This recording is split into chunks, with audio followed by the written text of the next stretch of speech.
London Airport. Down in the passenger list as Mr. and Mrs. Miller, a honeymoon couple arrive in Britain to face the biggest headlines since Caxton set up in business. Yes, it's Marilyn Monroe arriving with her playwright husband, Arthur Miller. Flashbulbs were popping from every angle, but Marilyn had nothing to say for the microphone. By 1956, Miller had married Marilyn Monroe, although he had met her years before during one of his fruitless trips to Hollywood. Leaving California after their first meeting, Miller wrote, "I knew I must flee or walk into a doom beyond all knowing.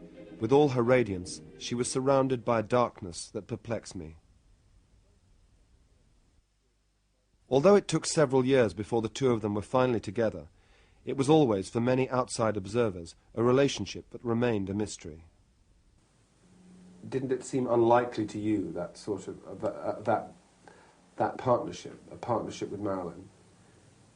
Did it seem not unlikely, or did you just fall in love with her? No, it didn't. It seemed there was an unlikely quality to it, sure, from a cultural point of view, if you want to call it that. But in a way, we were both trying to do the same thing, which was I was desperately trying all my life to unify experience and myself in that experience. I tried to do it, as I mentioned earlier, in Salesman. There would be one figure, a unified figure with society, psychology, everything in one basket. Likewise, oneself, I thought there should be a unity in yourself. And the very inappropriateness of our being together was, to me, the sign that it was appropriate, that we were two parts, however remote, of this society, of this life. One was sensuous and life-loving, it seemed, while in the center of it there was a darkness and a tragedy that I didn't know the dimensions of at that time. And the same thing was true of me. So it wasn't that crazy. And then at a certain point, you decided, well, you fell in love, basically. Yes.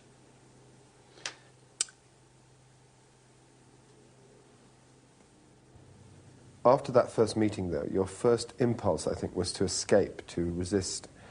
You've written in the book, "Flying homeward, her scent still on my hands, I knew my innocence was technical merely, and the fact blackened my heart. But along with it came the certainty that I could, after all, lose myself in sensuality."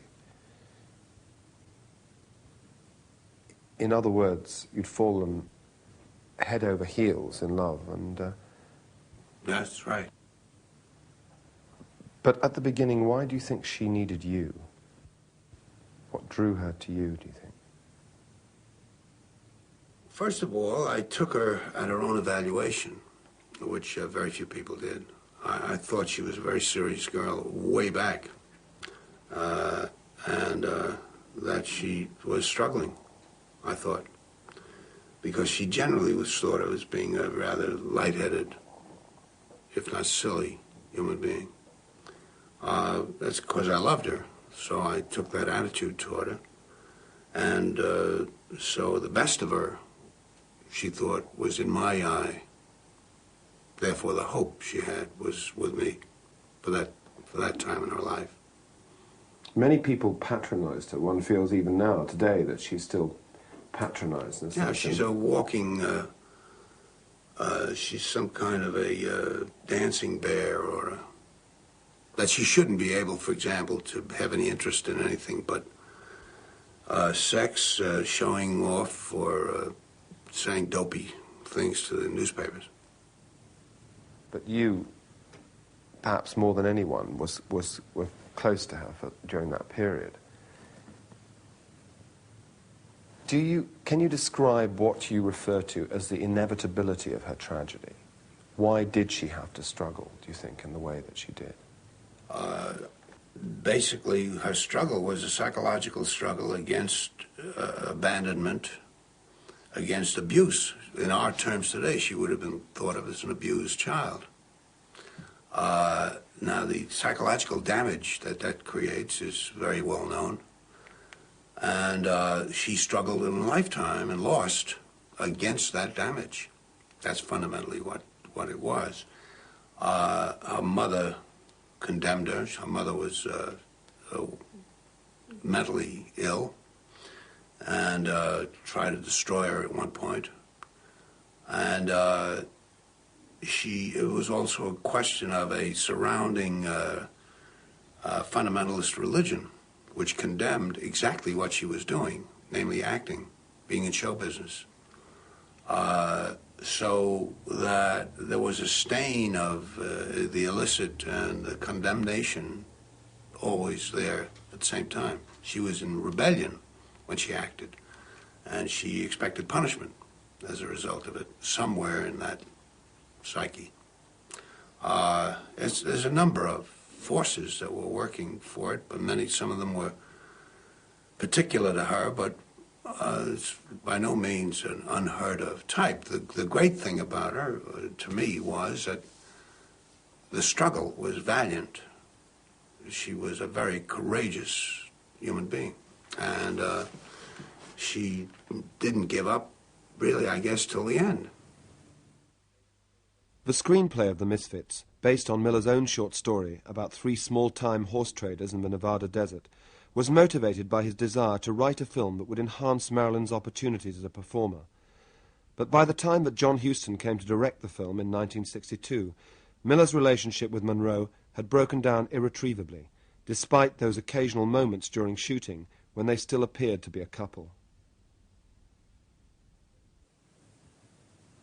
The circumstances of making that were difficult because that was just your last period. It was, Marilyn was ill physically. She was distraught psychologically. Everything was coming to a crisis. At the same time, she was having to do the first dramatic role she'd ever tried to do. She was also in a crisis, really, with the way she was being managed by Paula Strasberg. That, too, was... everything was coming together in an explosion. So that the picture took months longer than it should have taken, and she was simply worn out, as anybody would be. We were shooting in 110-degree heat some days.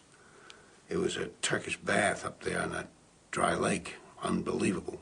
So, anyway, it was the end of our marriage, but it was also a terrible physical time for her.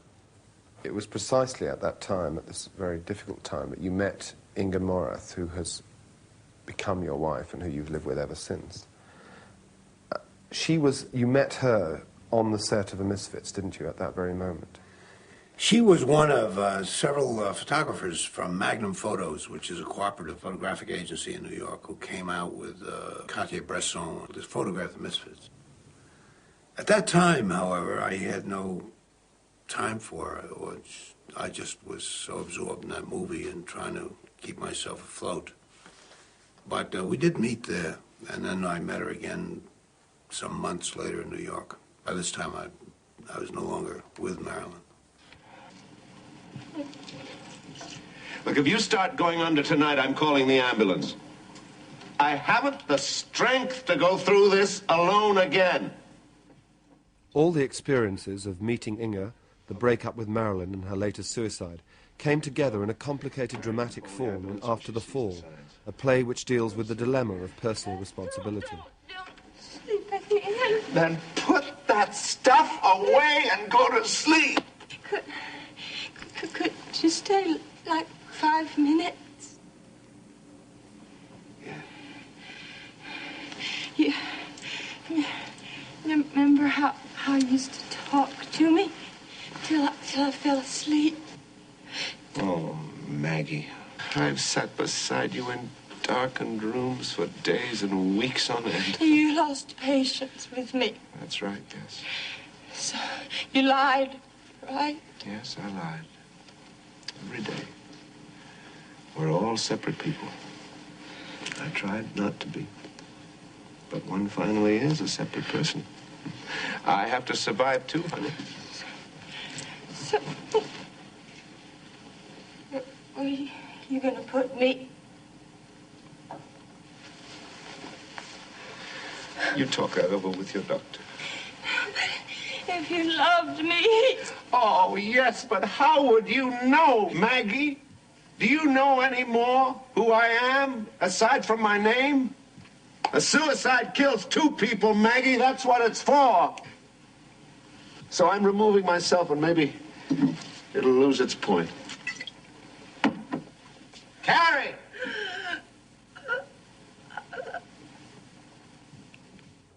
You based After the Fall on Camus' novel, The Fall, in which a man fails to save a woman from suicide.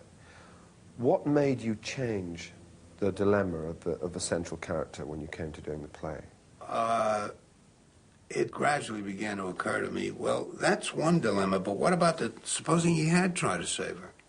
And supposing he'd saved her? He would now be confronted with a complicated human life of a woman who wanted to kill herself. What is his responsibility then?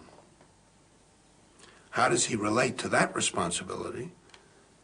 Was now he really has taken on the role of the man who saved her. He has put himself in the way of God. He rescued her from death. And After the Fall is involved with that, gradually, slowly.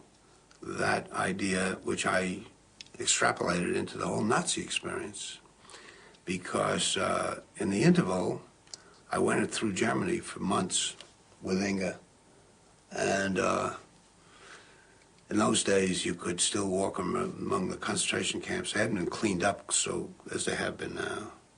And the whole question of one's relationship to the destroyed, to the people who finally get it in the face, was also in that play. And it was After the Fall. The play was an attempt to arrive at a real relationship with self-destruction. There were some people who thought that the play had rather unscrupulously traded on Marilyn's suicide. What was the general reaction of the public to After the Fall? It was mostly ferocious. It blew my image away for a lot of people. They hated me. And I rationalized it anyway as being, see, this is something you deny. You deny the murder in you. You deny the complicity with evil. That's why evil goes on. If we didn't deny, if we ceased to deny it and saw our own culpability, maybe it wouldn't be as prevalent. But that's evil, we're good. But we don't do bad things. People did not want to be confronted with what is that play is saying. And that play is saying that at a certain point, you are ready to sacrifice somebody. As the Jews were sacrificed in Europe, as our 58,000 men were sacrificed in Vietnam, as who knows what every day of the week is not sacrificed by human beings who simply are tired of having the responsibility for them. Well, nobody wanted to hear that. They still don't want to hear it. They will never want to hear it. That's why the Bible goes on forever, because that's what the Bible is telling you, if one only knew, that we're all connected.